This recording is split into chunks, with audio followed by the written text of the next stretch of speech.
रुपये महीने, क्या खटाखट या टकाटक या धकाधक जो है वो हो, तो इसका बहुत असर पड़ा है। अब हवाएं ही करेंगी रोशनी का फैसला, जिस दिए में जान होगी वो दिया रह जाएगा। बना रहे थे जो किस्से हमारी तबाही के, उन्हें खबर ही नहीं कि रुख बदल रही है हवा। किस तरीके से देख रहे, क्या फीडबैक आप लोग को देश भर से मिल रहा है? फीडबैक तो अभी बोलने की कोई ज़रूरत ही नहीं है, क्योंकि 4 तारीख को चुनाव के नतीजे आ जाएंगे, परिणाम पूरे देश में विश्व में सामने आ जाएगा। और जो उम्मीद है, मुझे अब विश्वास है कि अपेक्षा जो है, देश की इच्छा और अपेक्षा है, ख़ासकर इंडिया ब्लॉक के साथ, उसके ही फेवर में आएगा और अच्छे खासे तरीके से आएगा। लेकिन अभी सबसे महत्वपूर्ण है कि लोग ज़्यादा से ज़्यादा संख्या में वोट दें जाकर। मैं भी वोट देने के लिए ही इस बार पटना आया हूँ फिर से, जैसे हर बार आता हूँ, इस बार भी आया हूँ, क्योंकि हमारा चुनाव तो आसनसोल का 13 तारीख को हो गया था और 13 तारीख के बाद मैं इंतज़ार कर रहा था बाकी जगह प्रचार करने के बाद कि कैसे अपने पटना आऊँ। बिहार जो मेरी कमज़ोरी है, बिहार जो मेरी शक्ति है, और मैं इस बिहार में अपने पटना राजधानी में आया हूँ सिर्फ वोट देने के लिए और लोग को प्रोत्साहित करने के लिए कि ज़्यादा से ज़्यादा संख्या में, तादाद में लोगों को वोट देना चाहिए, देश हित में, जनहित में, समाज के हित में। और मैं ये भी कहना चाहूँगा कि जिस तरह से बंगाल ने आज पूरे देश में रिकॉर्ड कायम किया है, सबसे ज़्यादा वोटिंग बंगाल में ही हुई है, शायद करीब 78% या 80%। उम्मीद करता हूँ कि इस बार बंगाल में शायद 80% से भी ज़्यादा वोटिंग हो वहाँ पे।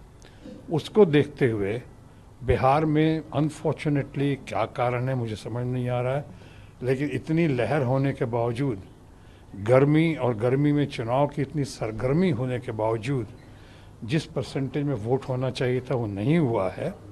अब मैं चाहूँगा ख़ासकर 7वें चरण का, चाहे आखिरी चरण जो है चुनाव का, 2 महीने ले लिए इन लोगों ने चुनाव करवाने में, लंबा हो गया, बहुत लंबा ज़्यादती थी। मेरा ख्याल है किसी ख़ास माननीय को ये फेवर करने के लिए, ताकि वो ज़्यादा से ज़्यादा प्रचार कर सकें, इसके लिए शायद 2 महीने का वक्त रखा गया। अलग बंगाल और बिहार में 7 फेजेज में, इसलिए मैं कह रहा हूँ कि रखा तो था माननीय के प्रचार प्रसार को मौका मिले इसलिए, लेकिन वो बूमरैंग कर गया। अब उनको मौका मिला, उससे ज़्यादा इंडिया ब्लॉक के लोगों, यूनाइटेड अपोजिशन को, ममता जी को, बाकी तमाम लोगों को, राहुल से लेकर, अखिलेश से लेकर और तेजस्वी यादव तक, सबको भरपूर मौका मिला उनकी बातों को काउंटर करने का और अपनी बातों को सामने रखने का।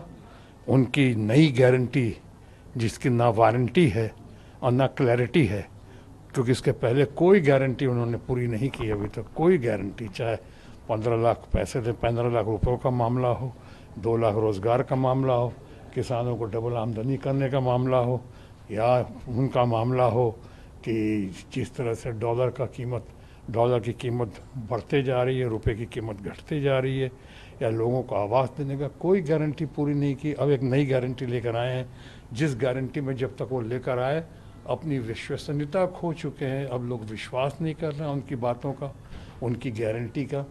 तो वो सब, उन सब बातों को फैसला करने के लिए, फाइनल फैसला करने के लिए, फाइनल फेज में लोगों को बहुत ज़बरदस्त तादाद में सामने आना होगा वोटिंग देने के लिए। यही मेरी कामना भी है और यही मेरी अपील भी है। एक सवाल है सर, प्राइम मिनिस्टर मेडिटेशन में चल गए हैं 2 दिन को लेकर, कैसे देखते हैं? आपके भी पुराने फ्रेंड रह चुके हैं। देखिए, हाँ, मेरे माननीय प्रधानमंत्री हमारे, मैं उनको मित्र की तरह देखता हूँ, दोस्त के देखता हूँ, और वो मेडिटेशन में गए हैं कि मीडिया अटेंशन के लिए गए हैं। एक बार पहले भी किया था उन्होंने किया था जब वो तथाकथित केदारनाथ गए थे, तथाकथित वो अपने मेडिटेशन के लिए, लेकिन दरअसल वो मीडिया अटेंशन के लिए गए थे। इस बार भी लोग ऐसा ही कह रहे हैं कि वो मेडिटेशन के लिए नहीं गए बल्कि मीडिया अटेंशन के लिए गए हैं, सारे तामझाम के साथ, सारे टेलीफोन्स के साथ, कम्युनिकेशंस के साथ, और तमाम मीडिया के लोगों को बुलाकर, आमंत्रित करके, निमंत्रण देके वो प्रचार का एक नया हिस्सा। लेकिन मैं अब ये कहता हूँ कि बड़ी देर कर दी मेहरबान आते आते, सारे हथकंडे आपने, या सारे तीर आपने तरकश से निकाल लिए। अभी आखिरी तीर निकालने की कोशिश की, लेकिन जब तक कोशिश की तब तक बड़ी देर हो चुकी है। कांग्रेस भी इलेक्शन कमीशन चल गई, दीदी ने भी सवाल खड़े किए हैं प्रधानमंत्री के पूरे देश की जनता सवाल खड़ा कर रही है कि आप मीडिया अटेंशन के लिए सो कॉल मेडिटेशन करने जा रहे हैं और इस तरह से प्रचार करेंगे तो फिर दूसरों को भी मौका दीजिए। ये तो फिर कभी ख़त्म ही नहीं होगा। ये what is right for Peter should be right for Paul. जब उनके लिए सही है तो बाकी के लिए भी सही होना चाहिए। प्रधानमंत्री को आपने 2 महीना प्रचार का मौका दे दिया, हवाई जहाज़ सारी सिक्योरिटी के साथ, एक ट्रिप पे उनके करोड़ों करोड़ खर्च होते हैं। 8,500 9,000 करोड़ का हवाई जहाज़ है, 12-15 करोड़ का उनके पास गाड़ियाँ हैं। इतना ताम झाम सब ये करके अब ऊपर से जब देर हो गई, ये मेडिटेशन अगर कोई और करता तो मैं कहता कि शायद पश्चाताप के लिए कर रहे हैं, लेकिन हमारे मित्र हैं माननीय प्रधानमंत्री जी, मैं इतना स्ट्रॉन्ग एक्सप्रेशन नहीं दूंगा, लेकिन मैं यही कहूँगा कि मेडिटेशन कम, मीडिया अटेंशन ज़्यादा दिखता है। प्राइम मिनिस्टर ने कहा टीएमसी बंगाल में अपनी सर्वाइवल की लड़ाई लड़ रही है। प्रधानमंत्री तो हमारे माननीय दोस्त प्रधानमंत्री जो कह रहे हैं, मेरा ख्याल है बौखलाहट में और घबराहट में कह रहे हैं, डेस्परेशन में कह रहे हैं। वो देख रहे हैं देश की हवा किधर चल रही है, रुख किधर हवा का। यानी कहते हैं ना कि ये अब हवाएं ही करेंगी रोशनी का फैसला, जिस दिए में जान होगी वो दिया रह जाएगा। और साथ ही साथ ये भी कह रहे बना रहे थे जो किस्से हमारी तबाही के, उन्हें खबर ही नहीं कि रुख बदल रही है हवा। तो प्रधानमंत्री जी कह रहे हैं, डेस्परेशन में कह रहे हैं, मुझे ऐसा दिखता है। और अब कहने को कुछ रह नहीं किया कुछ नहीं 10 सालों में। तो अब जो कह रहे हैं वो बौखलाहट है, फ्रस्ट्रेशन है, डेस्परेशन है, जैसे मैंने कहा तीर तरकश से निकाल चुके हैं वो कर रहे हैं वो। और इसका मैं नहीं समझता हूँ कोई असर पड़ेगा, और असर पड़ना चाहिए भी नहीं, क्योंकि लोग काम पूछ रहे हैं, आपका नाम नहीं, आपका काम पूछ रहे हैं। क्या काम किया इन्होंने, या क्या क्या वायदे पूरे किए, क्या क्या वायदे पूरे किए, क्या क्या आपने कहा और क्या किया।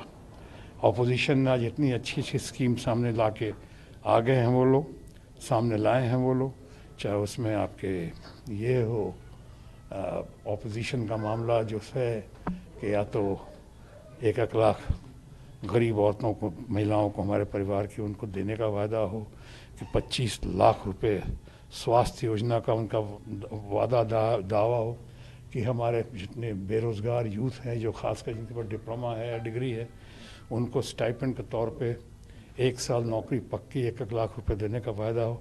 8,500 रुपये महीने क्या खटाखट या टकाटक या धकाधक जो है वो हो।